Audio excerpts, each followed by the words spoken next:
بتاؤ ماں کی خدمتوں کا بدلہ دے سکتا ہے؟ ماں کے پیار کا صلہ دے سکتا ہے؟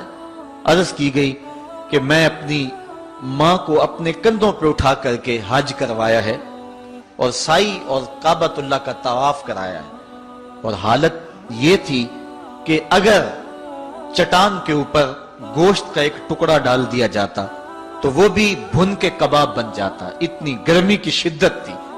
کیا میری ماں نے میری جو خدمت کی، میری کفالت کی، مجھے دودھ پلایا، مجھے جنم دیا، تو میں نے کیا ماں کی خدمتوں کا صلہ دے دیا ہے؟ تو جواب آیا تو نے ابھی اس کی ایک مسکراہٹ کا بدلہ بھی نہیں دیا۔ ماں جب ہنس کے دیکھتی ہے تو جنت کی ساری کلیاں کھل اٹھتی ہیں، اور بیٹے کی زندگی ماں کے اس ہنسنے سے جو ہے وہ عبادت ہوتی ہے۔ بیٹے کے لیے ماں کے جو جذبات ہیں، ماں کی جو کہانیاں ہیں، ماں کے سینے میں جو درد کے امٹتی ہوئی ایک کائنات ہے، اس کا کوئی بدل نہیں ہو سکتا۔ ساری زندگی ایک ٹانگ پہ کھڑا ہو کے بندہ ماں کی خدمت کرتا رہے پھر بھی حق ادا نہیں ہوگا۔ ماں ماں ہوتی ہے، اللہ تعالیٰ جل شانہ نے اس کو وہ درجے عطا فرمائے۔ بیٹے کے ساتھ جو پیار ماں کرتی ہے بھلا کوئی کر سکتا ہے؟ کوئی اتنی محبت دے سکتا ہے جتنی ماں محبت دیتی ہے؟ ساری زندگی بھی انسان ان محبتوں کا بدل دینا چاہے تو نہیں دے سکتا، چونکہ ماں کے پیار کا کنارہ ہی کوئی نہیں۔ ماں کی محبت کی گہرائی اور گہرائی کو کوئی ناپ ہی نہیں سکتا۔ سمندر کے پاتال تک تو شاید کوئی پہنچ گیا ہو، لیکن ماں کے پیار کا کنارہ آج تک کسی کو نہیں ملا۔ اللہ تعالیٰ نے اس کے سینے میں دھڑکتا ہوا جو دل رکھا ہے اور تڑپتی ہوئی جو ممتا رکھی ہے، وہ ایک مثال بنی ہوئی ہے کہ کسی نے کسی کو کہا کہ میں تیرے پہ راضی تب ہوں گی کہ اگر تو اپنی ماں کا کلیجہ نکال کے لے آئے۔ تو اس بدبخت نے اپنی اس محبوبہ کی خواہش کو پورا کرنے کے لیے اس اقدام کی تیاری بھی کر لی، اور جا کے ماں کا سینہ چیرا اور اس کا کلیجہ نکالا، اور اپنی اس محبوبہ کی خوشنودی کے لیے تیز تیز آ رہا ہے کہ میں اس کو دکھاؤں کہ میں نے یہ کارنامہ بھی سر انجام دے دیا اور یہ چوٹی بھی سر کر لی ہے۔ تو تیزی سے آ رہا تھا، راستے میں ٹھوکر لگی، جب گرا تو کہتے ہیں ماں کے کلیجے سے آواز آئی پتر چوٹ تو نہیں آئی ہے؟ یہ ماں کے پیار کا روپ ہے، یہ ماں کی محبت کا انداز ہے۔ دنیا والوں، ماں کی قدر کو ضائع نہ کرنا، ماں کے پیار کو اور اس کی محبت کا صلہ دے تو نہیں سکتے، لیکن ساری زندگی ماں کی نوکری کرنا اور اپنے باپ کی زندگی کے اندر کبھی بھی نافرمانی نہ کرنا، یہ سعادت مندی اور خوش نصیبی ہوتی ہے۔ حضور نے منبر کی 3 سیڑھیوں پہ قدم رکھتے ہوئے آمین آمین کہا تھا، تو بعد میں پوچھا گیا حضور آپ نے ہر سیڑھی پہ قدم رکھتے ہوئے آمین کہا تو یہ کیا ماجرا تھا؟ فرمایا جبریل آئے تھے، انہوں نے مجھے کہا تھا اس شخص کی ناک خاک آلود ہو جو ماہ سیام رمضان المبارک کو پائے اور پھر کثرت عبادت سے اپنی بخشش نہ کروا سکے، تو میں نے آمین کہا۔ پھر کہا اس شخص کی ناک خاک آلود ہو جو والدین کو بڑھاپے میں پائے اور جنتی نہ ہو سکے ان کی خدمت کر کے، تو میں نے آمین کہا۔ پھر جبریل نے کہا اس شخص کی ناک خاک آلود ہو جس کے سامنے آپ کا ذکر کیا جائے اور آپ پر درود نہ پڑے، تو میں نے آمین کہا۔ تو وہ شخص کتنا بد نصیب ہے جو والدین کو ناراض کر لیتا ہے۔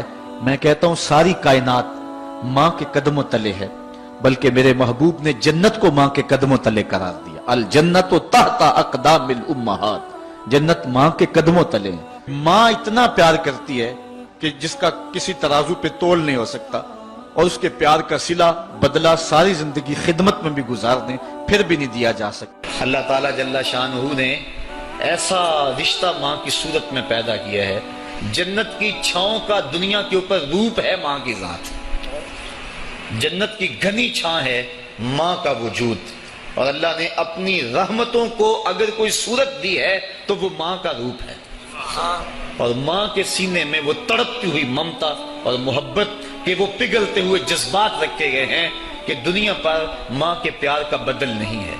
میں کہا کرتا ہوں آج کوئی شے بھی خریدنے نکلیں تو آپ وثوق سے نہیں کہہ سکتے یہ خالص ہے، ہر شے 2 نمبر دستیاب ہے، ہر شے میں ملاوٹ ہے، لیکن ایک چیز آج بھی ملاوٹ سے پاک ہے اور وہ ماں کا پیار ہے۔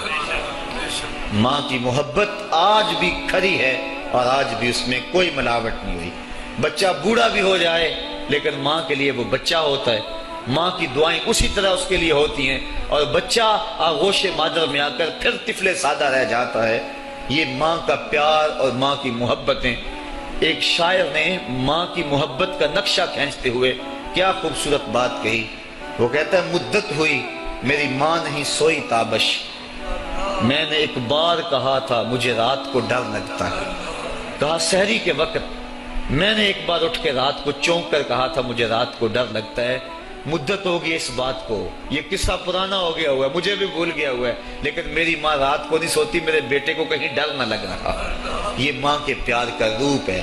علامہ اقبال جب ان کی والدہ انتقال کر گئیں تو وہ دیار غیر میں تھے، تو اس وقت انہوں نے ایک طویل مرثیہ لکھا اپنی ماں کی یاد میں، جس کا عنوان ہے والدہ مرحومہ کی یاد میں.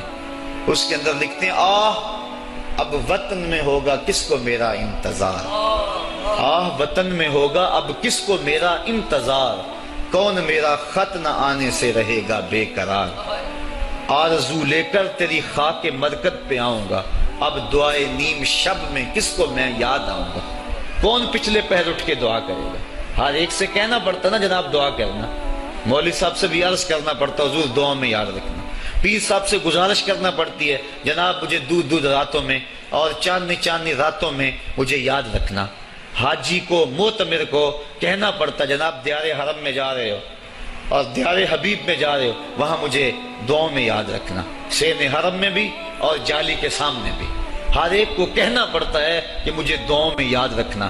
کبھی ماں کو بھی کہنا پڑا کہ امی دعاؤں میں یاد رکھنا. ماں کے ہاتھ ویسے اٹھے رہتے ہیں، اور جب ماں کے ہاتھ اٹھ جائیں اجابت کے سارے دروازے کھل جاتے ہیں. میں نے پڑھا کتب حدیث میں جو دعائیں رد نہیں ہوتی ان میں سے ایک ماں کی دعا ہے. جب ماں ہاتھ اٹھا دے تو جنت کے سارے دروازے کھل جاتے ہیں. اور یہ لازمی نہیں ہے کہ ماں رابعہ بصریہ ہو تو پھر ہی اس کی دعا قبول ہوتی ہے. اپلے تھاپتی ہوئی ماں اور لیپا پوتی کرتی ہوئی ماں جو ہے وہ مٹی سے بھرے ہوئے ہاتھ اٹھا دے تو اللہ ان ہاتھوں کو بھی خالی نہیں موڑتا. ماں جب بولتی ہے تو اس کے لہجے میں جبریل بولتا ہے. ماں جب مسکراتی ہے لگتا ہے جنت کی ساری کلیاں کھل اٹھی ہیں.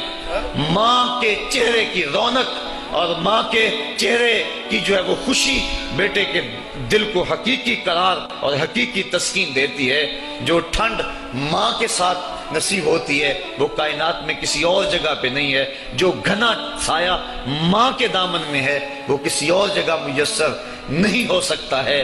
وہ کیا کہا تھا کسی نے کہ 5 سٹار ہوٹلوں میں کھانا کھانے میں وہ لذت کہاں جو چولہے پر بیٹھ کے ماں کے ہاتھوں سے پکی ہوئی چپاتیاں کھانے میں آتا ہے. عالی جناب حضرت صاحب کیا کیا اسٹیٹ سیکرٹری نام لیتے ہیں لیکن وہ لطف کہاں جو ماں اوئے ببلو اوئے پپو اور اوئے مٹھو کہہ کے پکارتی ہے.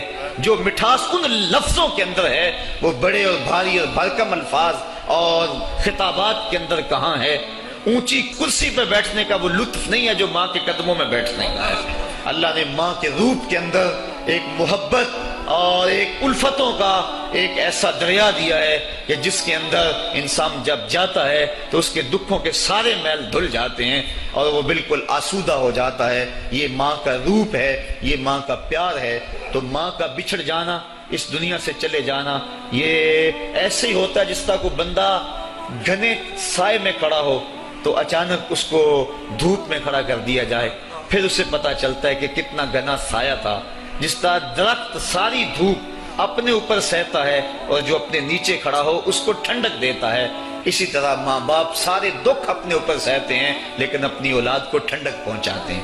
ماں باپ کے اس دنیا سے چلے جانے کے بعد پتا چلتا ہے کہ میں کتنی گھنی چھاؤں سے کس کڑاکے دار دھوپ میں آ گیا ہوں اور میری زندگی کے اندر کتنے دکھوں کا زہر گل رہا ہے. جو زہر پہلے ماں ہمارے قریب نہیں آنے دیتی تھی، جو باپ ہمارے قریب نہیں آنے دیتا تھا، وہ اپنی باہوں میں اور اپنے سینے میں ان غموں اور دکھوں کو سمیٹ لیا کرتے تھے.